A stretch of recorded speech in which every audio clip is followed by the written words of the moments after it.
Hi, and thanks very much for tuning in once again. And I noticed there that I played the wrong video. This is episode 4, not episode 3, so forgive me for that. Nice to see so many here already. What we're looking at this week is a phrase that we started to discuss last week, which was this one, which was that things can be real but not true. Now, if you weren't tuning in last week, we told the story about how certain things can be in your mind, but they can still have a significant impact on you, and that naturally leads on to this idea of myth. So we're going to talk this week about myth, and this is a huge area, and one that I could probably do 10 episodes on quite easily.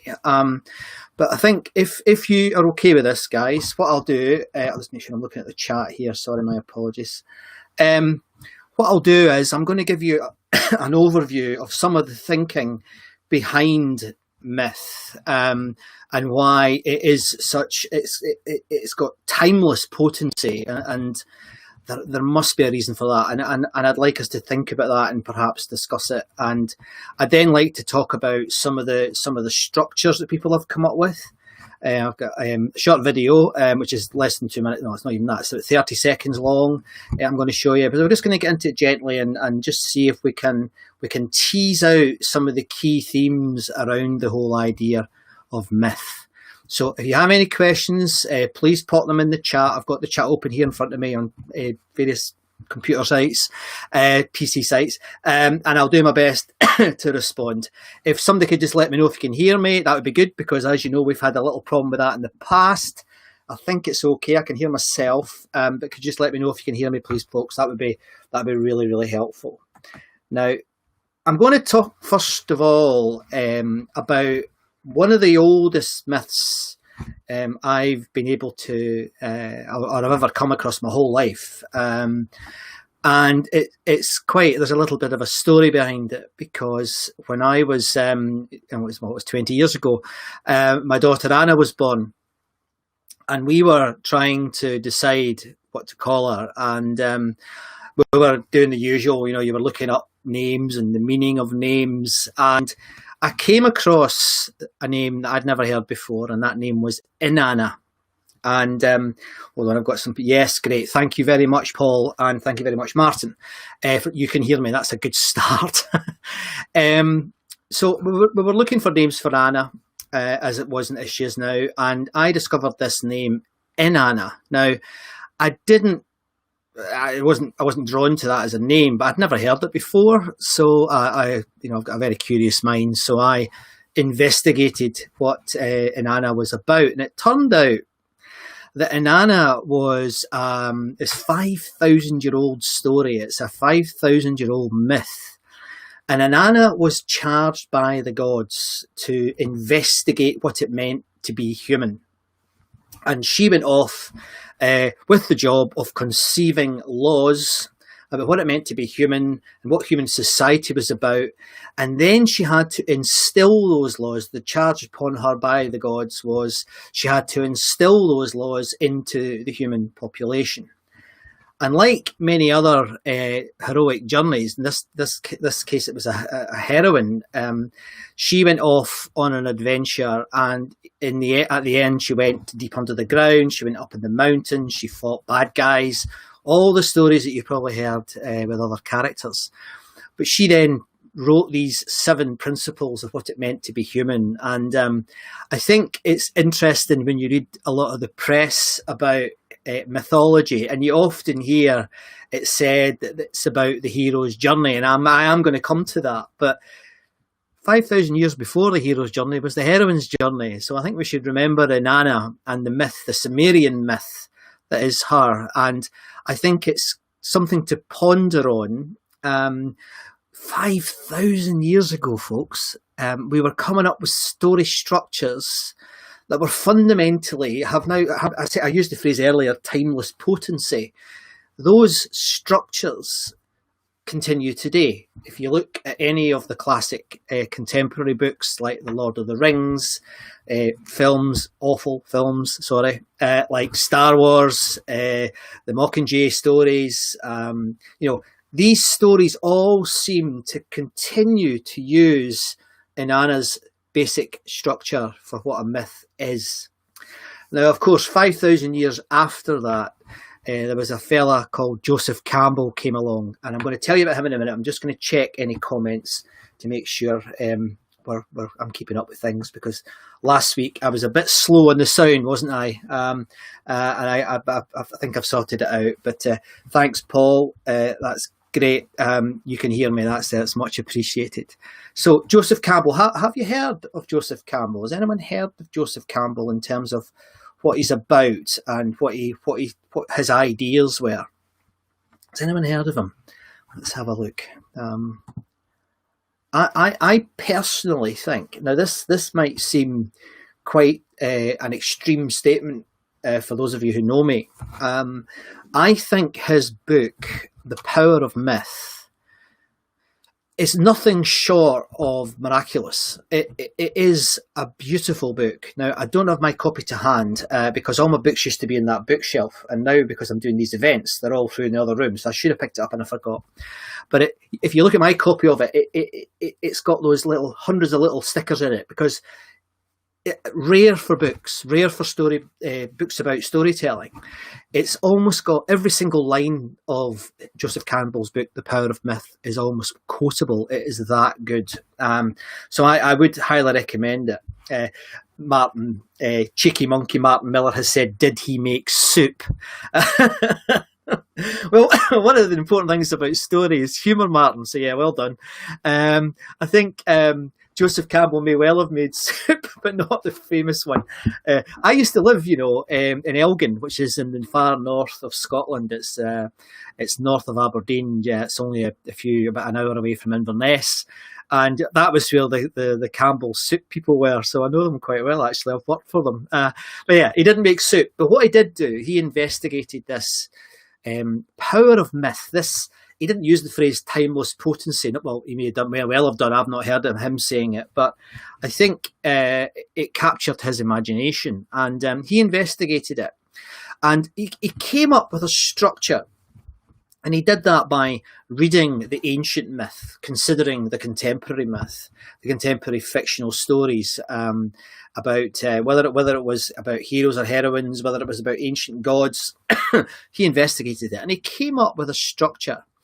And for the last 50 years, basically, Joseph Campbell's work, which I think is based on the Inanna myths itself, so one up for Inanna, she should certainly be better known than she is, have been basically the template for many people who write film scripts, stories, etc. And last week we talked about Robert McGee's work, and Robert McGee was the famous script writer and coach of the great and the good in the film world, mainly of film directors, including people like the directors of Close Encounters and some of the great Scorsese, etc. Great directors. And he basically came up with the same idea. And I'm just going to show you a little video here. It's only 30 seconds long. And I will give you the link to the full video because it's a jolly good little video. The full video is only 4 minutes long. I thought that was slightly too long to show you on a half-hour show, but I'm just going to show you this. And unlike last week, I've now learned that when you're doing live streams, when you're playing a video, your mic is muted. So I won't be saying anything for the next 30 seconds, but I hope you find this useful. And I'll briefly, like I did last week, I'll very briefly go through the stages. Now, there's too many for us to dive into detail. But what I hope you'd start to see is that there are patterns forming here. Where there's something in this that I think all of us can learn from and all of us can actually use practically, whether it's in our personal or professional lives. I think there's something in this. So let me show you this little video, and I hope you find it interesting. What is the hero's journey? Think of it as a cycle. The journey begins and ends in the hero's ordinary world, but the quest passes through an unfamiliar, special world. Along the way, there are some key events. Think about your favorite book or movie. Does it follow this pattern? So there you have it. He came up with these 11 steps. Now, I'll very slowly just mention them, but I think they are worth referencing. What I'll do is, whilst I'm talking through these, I'll just show you. That's the link. Now, I'll put the link in the video when I put the video live, or not live, when I put the video onto YouTube. So you don't need to write this down, but this is a terrific little video. So the steps are, now I might not get them all because it's been a wee while since I looked at it, but the first one is the status quo. So everything is fine in the world. Everything is normal. So if you look at The Lord of the Rings, a good example, where they're all, having a party and they're relaxing, and Bilbo's turning 11 to 1, and they're all being invited to the party. So everything's reasonably normal. Now, I'm not going to give examples with all of these. I will be here all night. But the normal one is very, very common. It's the same in Star Wars, if you remember, with Luke Skywalker and I think it was his uncle and his auntie. We're in that funny little place they lived under the ground. I'm sure some Star Wars geeks will tell me what that's about, but I'm not a Star Wars geek, so I can't help you. So that's the first one, status quo. Then there's a call to adventure. So the second step that Campbell looked at. Now this, bear in mind, this was whether it was a contemporary story or an ancient story. And he's talking in generalizations, that's understood. But he then said, okay, so there's a status quo, and then we seem to have, a call to adventure. The person who, the hero or the heroine who is called to that adventure, whether it's Katniss for the Hunger Games or Frodo from the Lord of the Rings, they then seek assistance. The Fellowship of the Ring is a classic example from the Lord of the Rings. I'm just going to have to take a drink. Excuse me. And so that's the second part of this, seeking adventure. And then there's almost like a rite of passage. There's a moment of departure. So they leave their cosy homes and they go off somewhere. And the same with Katniss, she went off to the games. And if you go right back to the beginning, the Iliad or Homer or Homer's Iliad, very same thing happens. The normal thing, then they look for assistance and then they depart. Then, like in Anna that I spoke about earlier, there are a series of trials. They're subjected to this, like Jason and the Argonauts. You probably heard of that if you're of a certain age. A great film of that. I loved it. So they have trials, and those trials teach them things, important things. And I think that's a clue towards what's the purpose of myth. And as I said, we'll come back to that in a few minutes. Then they approach resolution, but suddenly, so they approach, and then there's a crisis. So whether it's someone like in the Christian myth, where they have the disciples and one of the disciples lets Jesus down, or whether it's in the Lord of the Rings, where there's deception and no one's really sure who's helping who, there's a crisis.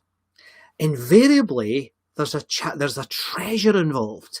Now that treasure doesn't necessarily mean like the ring in the Lord of the Rings. It can be love. It can be respect. So it can be a human faculty. It doesn't necessarily have to be a thing, but it's invariably in these stories. And then, of course, there's a result. So Frodo gets to Mordor and is about to throw the ring into the pit, into the fire to destroy it. And there's suddenly a threat again. So there's quite often a little look back to crisis at that point. Then the heroes and the heroines return home, and they experience a new life. Now, things have changed. In the Lord of the Rings, and things have not always changed for the better because there's something wrong. They feel stretched because particularly Frodo has lived with the ring for too long, and he's not like Bill Baggins did in the earlier book, The Hobbit. He doesn't feel necessarily comfortable. But then there's a resolution, and in the Hunger Games, Katniss finally comes home to her family, her sister, and the resolution in Lord of the Rings, unfortunately, is quite sad when Frodo goes off to the Grey Havens, which is a metaphorical version of heaven.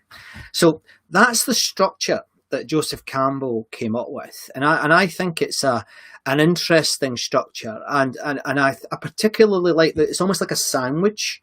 They have like the status quo straight through to resolution.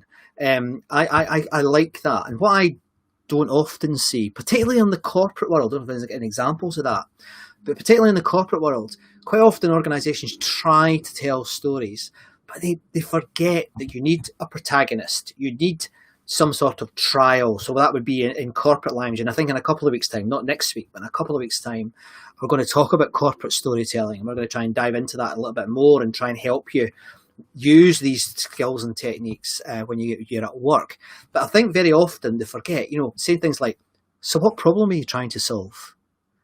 And that seems like such an obvious question, but when I'm coaching people, quite often, they may be very senior in their roles, even chief executives and chairmen. And I will ask them, what problem are you trying to solve with me today? What is the issue that you're trying to solve? And I often get these sort of learned looks. I haven't really thought about that. And it's the same for anyone, whether you're providing a service, whether you run your own business. Part of your story has to be what crisis you're trying to solve. And the treasure is the outcome. So I think that works quite well. So any thoughts on that? Thank you, Olga. That's nice. Olga says she loves this. Thank you very much. Any thoughts on that? Because I think that to this point, it's so beautiful because we have the Inanna myth that was the foundation of story. Obviously, story went before that, and I'm going to come on to that in another minute. But the foundation was laid with Inanna. Then Joseph Campbell synthesized it all. And then a couple of weeks ago, I mentioned this book to you, the quite fabulous Will Storr's book, The Science of Storytelling. Don't be put off with the word science. I know it's not everyone's cup of tea. It happens to be mine, but don't be put off. There's not a lot of science in here, folks. Yeah. It's really about, he's trying to take the Campbell model and the Inanna story up to the 21st century. He's trying to say, okay, what has changed? And that is why this is quite interesting in terms of the next thing I'd like to talk to you about. But let me just see if there are any other comments I have to think about. Let me just see. It's really funny driving two laptops at the same time. I'm not experienced with this, so but I've got I'm getting a bit better at it, I think. But it's not easy all the time. Martin says, thanks for reminding me about Jason and the Argonauts. You are welcome, sir. It's a brilliant film, and the storytelling is terrific. It's quite simple, but it's beautiful. So you're very welcome, Martin. And maybe I'll put a clip in a future anecdote live, I think, because it's such a nice story. So let's get contemporary. And let me tell you about something. You might not know this because it's from my background. It's from the world of biology. And love him or hate him, and I know a lot of folk are not keen on him. I've met him, and he's a gentleman, Richard Dawkins. In his seminal book, and perhaps most famous book, The Selfish Gene, that's a book that revolutionised my field of study. I mean, genetics was completely changed by his rational thinking around that.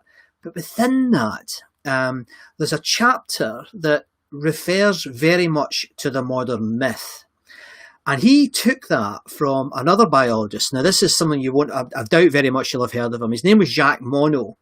And when I was at Edinburgh, I actually studied in the Monod building. So Monod was a virologist, which is all very topical at the moment. And Monod started to think about genetics and started to think about how we pass our genetic traits down through the generations. And he came up with this word, meme. Now, I'm sure you've all heard of memes. Hello, Estelle. Thank you very much. Thanks for saying hello. I'm sure you've all heard of memes. Well, memes are, it was Richard Dawkins in The Selfish Gene who took Monod's idea. And I have to say, I'm going to tell one week, not this week, but I'm going to tell the Jacques Monod story because we have debates about statues in 2020. There should be statues to Jacques Monod all over France and the United Kingdom. Wait to hear the story. It's extraordinary. His famous book is a tiny little pamphlet, and it's called Chance and Necessity. But I'll come back to that another week because I seem to be saying come back to that quite a lot today, don't I? So the idea of meme, Dawkins said, culture behaves just like genetics, just like the DNA that we have passed down through our generations. And what I'd like you to think about And guys, I'm not an expert on memes. I've met some of the people. Susan, forgotten her name, interviewed her. I've forgotten her name. The professor who recently talked to Jordan Peterson in an interview. What's her name? Susan Blackmore, brilliant lady. And she is an acolyte of Dawkins, and she focuses very much on culture and on how culture is passed down. And I think this gives us an idea. It's a clue. I mean, Margaret Mead, who you may well have heard of, talked about their mythic ancestors and how important story was to them. And I think what Susan has done is she has tried to take all the Inanna, the Dawkins, the Joseph Campbells, the Margaret Mead stuff, and she's trying really hard to try and explain to people how contemporary memes work. Now, if you talk to your children, if you got them, and you ask them what a meme is, they'll just tell you it's a cartoon, or it's a quote, or it's a famous little snippet. And you know, I'm starting to think that there is something more important to this than I thought. Because I initially, I don't know what you're like with these things, I pretty much dismissed contemporary memes, thinking they're just rubbish, just, you know, kids playing. But then you see people like, Simon Sinek talking about the why. You see others talking about, you know, the importance of, you know, Joseph Campbell, in fact, talked about finding your bliss. And these little statements, they're like aphorisms, I guess. I think they form part of the contemporary myth culture. And I am very drawn to it. Hi, Doug. Sorry, I'll just put this. Let's see what you've said here. Doug says, while I worked for Capital, we tried to focus on being better at telling our story. I think corporations should be better at living the story and knowing where your story is going. Well said, Doug. I think that's right. Now, for those of you who don't know Doug is an actor. And I think we've got quite a bit to learn from actors, because they are extremely good at expressing story and myth. But Doug, yes, I'd like to know more about that, Doug. So maybe we could have a chat offline, because I think a lot of companies have tried it. And I said in 2 weeks' time, I'll come back to this, but a lot of them have been pretty unsuccessful, thinking that an org chart is your corporate story. It's not. And we need to think much deeper and in a much more, I think, delicate way. I did a video today that I've posted on my YouTube channel, and it was all about the opportunity that is COVID, and why, you know, despite all the tragedy that's surrounding it, I believe that corporations should be taking a different view, looking at their companies with a different lens.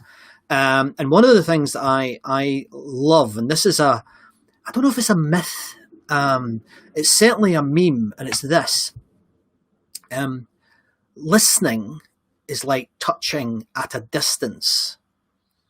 Now, I've tried to find out who said that. It wasn't me. I don't know where I got it. But isn't that beautiful? Listening is like touching at a distance. And I think that implied intimacy is powerful. And I think myth does that. So whether you're listening to ancient myths, or you're falling in love with Katniss in the Hunger Games, or you're thrilled by the Greek myths that Stephen Fry has recently popularized, and whether it's just Sherlock Holmes, these stories have the power, and these memes, there's something about them that can absolutely captivate us. And I think that is quite beautiful. Now let me pause just for a sec and make sure I've not missed any questions. There seems to be, I'm using a software package called Restream, and it doesn't like chat. This is why I've got the two machines open, because when I show, I should be able to show chat like I've done with Doug's, but it doesn't always work. It's a bit odd. Certainly doesn't like Facebook tonight, which is disappointing. I was getting quite a lot of comments on there. Okay, so there's nothing else here that I would want to comment on. So I'm gonna go into another one of my stories. Now this is a really personal story again. It's not like last week. And if you remember last week, I got quite an emotional response to the story, as I always do when I tell it on the keynote stage. But this is a story that utterly surprised me. It's totally true, and I hope you enjoy it. And it involves if you watch my videos, you see me with this guy quite often, right? I need to give him a name, don't I? Because you need to give me some suggestions for a name for my skull. I quite like a real one. I have got some body parts in my study. Don't worry, I'm allowed to have them because of what I did before, and I'll show you them one week as well. But it begins with it ends with a skull. I was working in Edinburgh, and it was a terrific experience, part of my life, and I loved it. And one of the things I had the opportunity to do was to visit what's called the Surgeons' Hall in Edinburgh. Now, for those of you who maybe live in big cities like London or Leeds or Manchester, quite often there are premises called the Surgeons' Hall. And the Surgeons' Hall is basically an association. These are the premises of an association where all the doctors, medics, surgeons, etc. come together and do what they do. And in Edinburgh, it's a beautiful building. It's recently been renovated. And in Edinburgh, there's a fantastic building. Now, the first thing that I noticed when I went into that building was the smell. And that's because, sorry if anyone's a bit squeamish, but that's because every major city has basically an Olympic swimming pool full of deceased people where they preserve the bodies so they can use them for medical and dentistry students. So there's that, and I'm not going to describe it because it's pretty harrowing. But then above that, they had a fantastic museum, which was about the Boer War. And Martin's just said, Brian, can you tell us about the life of Brian? Yeah, I'll come back to that another time with you, I think, Martin. So the second one was a Boer War collection, and this was grueling as well because it showed how deadly the weapons during the Boer War were. The Boer War were. That's quite a tongue tire. But it was fascinating. It's not open to the public, so you can just imagine how gruesome it is. And then it also has a collection of deformities, etc. Because most of the modern deformities, well, they're fixed. So most of the students, they use Victorian samples to study things like conjoined twins or people with, born with double limbs or whatever. It's all there, and every medical school really has a collection of this stuff. But then what happened was my boss, Dougal Gardner, Professor Dougal Gardner, the late now, unfortunately, he died at 93, just about 18 months ago, was the boss. He ran the Surgeons' Hall, and that meant I got behind the scenes. And one day he said, I don't think anyone has been in the attic of this building for many, many years because it had been painted over, so you couldn't get into the attic. So Dougal, this was like Indiana Jones, this guy. So, it was crazy. We went on this shaky. I've gone very Scottish today. I think I'll be drinking Iron Brew again. We're on this sugary ladder, and I had a big mallet. Now,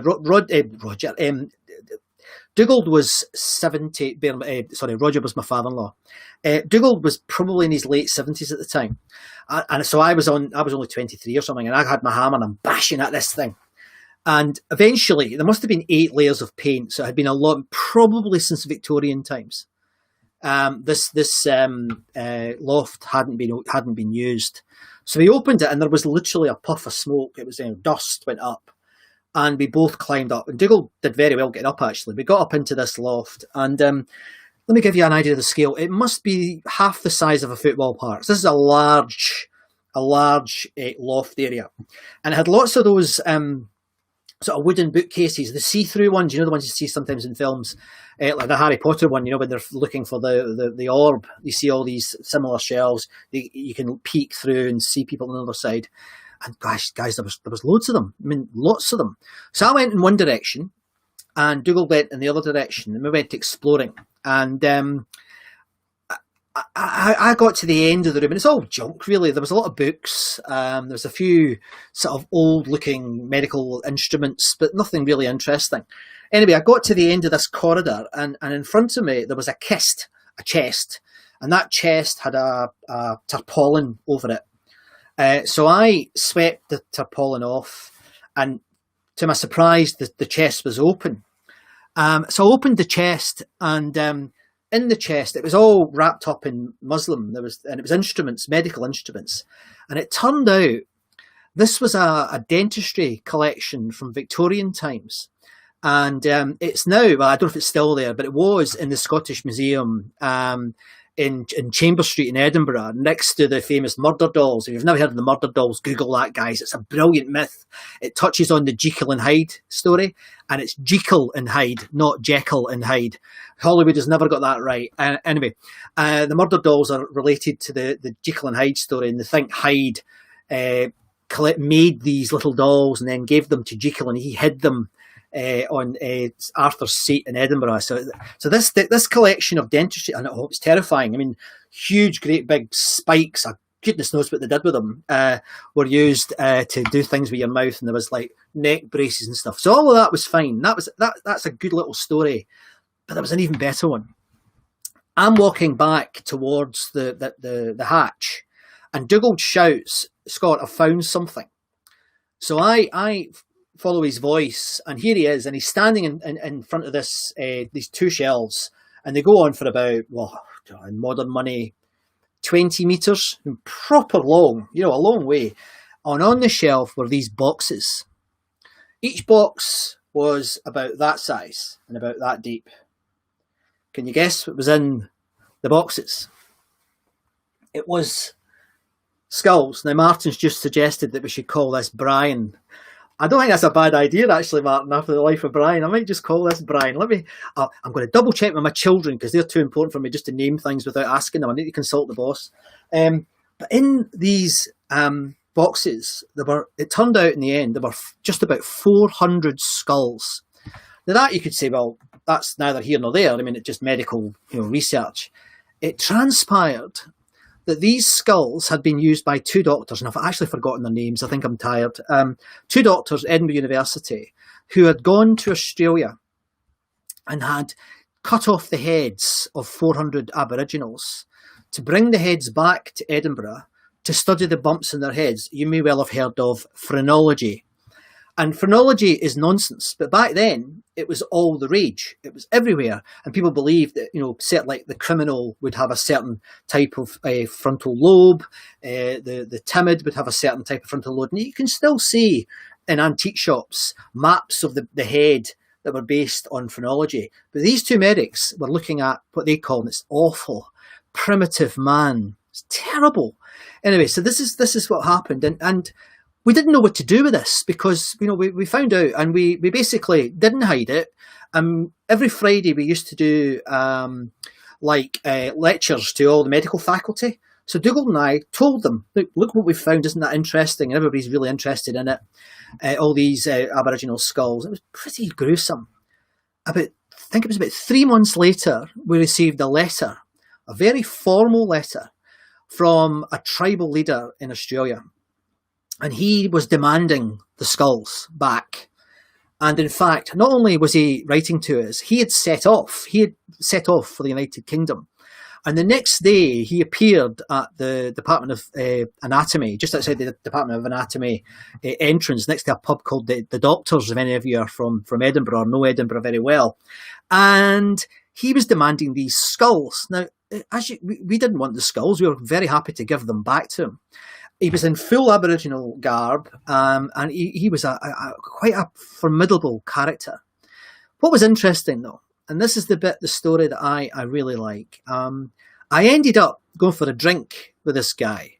He called himself Brian, which I can't believe, Martin, you've been calling the skull, and I think it's mad coincidence. And we went into the doctor's pub and we got talking, and it turned out Brian was a very, very learned fella who worked as a doctor, but he still wore he had like a responsibility to be part of this. He was the leader of this tribe, and he told me the story about the skull. And it turns out that one of the regeneration myths that they have, and many cultures have regeneration myths, from the Easter myth through to this Aboriginal one. They have a particular one that's about death and regeneration. And regeneration can only happen if the body is intact. And he wanted to take these skulls back to Australia so that he could reunite them with the skeletons of the people. Now, gosh, he got his skulls. We sent them back. And I remember I had this even weirder experience, just to finish on this. I went to Australia about I've been a few times, but I went. It must be 20 years ago as well. Maybe not. Maybe 15 years ago, for the first time, to see my friend Andy, who's probably on watching actually. And one day he was off. He had to do something with the girls. He's got 3 little girls. I mean, his partner had 3 little girls, and I went to the museum in Sydney, and I was staying at the Westin Hotel, which is beautiful, the old post office hotel in Sydney. And just next to it was the museum. And I went in and there was a whole section on Aboriginal art. And bugger me, there was a model of one of the skulls that Brian had donated. It wasn't a real one because they were in the proper place. But one of these skulls, and it said this was found by, it didn't say my name, but it said this was found by a researcher at Edinburgh University, having been lost from its home for 150 years. And it was an incredibly emotional moment for me. But that's the power that myth can have. You can retell these mythical stories. You do not need to, you can look across the cultures, whether it's the Celtic culture where I come from, or the Anglo-Saxon culture where many of you come from, or from abroad. These myths are everywhere. I mean, you've heard the Noah's Ark myth. Well, that was based on a number of other myths. There was the Gilgamesh myth, and these myths are retold. And to go back to the beginning, when Anna was asked to look for what the principles were, what it meant to be human, she went on a mythical trial, a range of mythical trials, to try and ascertain what the key things were that it meant to be human. I hope you found that interesting. I've not told that story for an awful long time, and it was lovely to share it with you. I'm grateful there's so many of you watching and listening to that, so thank you very much for joining me. Any questions at all? Let me just double check before I go on. And hello, particularly to my Periscope community. I seem to have developed a little coterie of people there. It's lovely. I didn't even know what Periscope was. If you don't know what Periscope is, it's kind of affiliated, I think. Somebody will keep me right to they're affiliated to Twitter. But I seem to have this little group of people that are watching me there. It's really nice. So the skull looks like Charlie, a proper Charlie. Thanks, Joanna. Yeah, I guess he maybe does. I don't know. Is he misformed? I'm going to call him Brian now, though, Martin. I'm sold on that. This is now Brian. So thanks very much for taking part. Did I only have one drink with Brian? Martin's asking. No, we had quite a few drinks. Another stereotype is about Scotsmen, and it's not a myth. We like a dram, and so did Brian. So we had a jolly good night. Fascinating man. Thanks, Martin. But that's now Brian now. So next week, I'll take feedback, and if there's something you'd like me to go into, from tonight, whether it's from the 11 Steps of Joseph Campbell, I can do a little bit more about Inanna. I do suspect both of these characters will come up again in the future when we're looking at myth. And one of the links that there is to myth that I've not spoken much about tonight, I've touched on it, but there's this idea of meaning, myth connected to meaning. I'm definitely going to come back to that, but not in the next couple of weeks. I have to think about how I distill that into a 45-minute session. But next week, another one of my storytelling heroes, and it's another woman called Adrienne Rich. Now, I don't know if you've ever heard of her, but she died about 18 years ago now. A terrific poet, and wrote some incredible pieces about life and love. And she was one of the leaders of the lesbian movement in the 70s. And she's just beautiful. And she said this, and this is what next week's going to be about. She said, "Poetry can break open locked chambers of possibility." So next week, we're going to change mode. We're going to look at poetry. And I'm even getting goosebumps telling you, because I can't wait to tell you about some of this stuff. I have had life-changing experiences because of poetry. And if you've ever watched any of my other materials, whether it's on YouTube or anywhere else, you'll know that I use poetry often, and I find it incredibly inspiring. So that's what next week will be about. I'm definitely tongue-tied tonight. Thanks very much. there's a lot more people here tonight, which I'm absolutely delighted about. So Adrian Rich's quote next week, we're going to focus on that and talk about how poetry can unlock these locked chambers. Thanks very much for joining me, folks. I'm just going to have one last look and see if there's any.